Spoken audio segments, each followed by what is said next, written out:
I'm Joanne, and this is my son Xander. Xander's 10, and Xander has been going to the Children's Services program for 7 years now, since he was 3.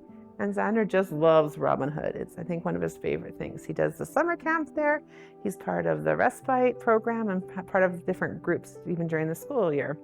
And he loves going there to all the activities. Well, Xander was my call for fostering. How little would you take? And I'm like, well, how little? I said, well, I guess, would you take a newborn? They said, I said, yeah. So straight from the hospital, okay. And so I got to go that night to the hospital and see him. And I was totally expecting a preemie baby because, you know, there were some medical complications, and he wasn't. He was 10 pounds, 3 ounces, and you were big. And so then he got to come home the next day. My little boy, he was my first and only newborn to come home with me. So straight from the hospital, and yeah. I would say probably the day I brought him home from the hospital almost. I didn't know at that point at all that it was autism or exactly what it was.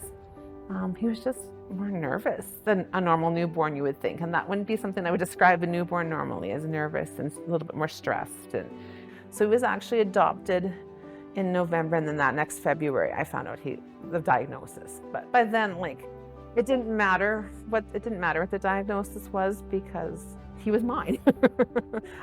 He was meant to be. So because being a foster child, I was more aware that there'd be probably issues, and then seeing more and more issues. So we got involved with early intervention which was at the Children's Center very early on. I can't even remember how early.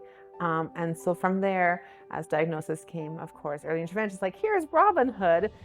Let's meet them. So by 3, he was doing summer camp at Robin Hood and for half days, and he had some respite through Robin Hood. So kind of fairly quickly after diagnosis and stuff, we kind of got involved right away with Robin Hood for those extra supports. So I don't know what I would have done in those early years without that safety of Robin Hood being his safe spot. And you ask him, do you want to go to Robin Hood?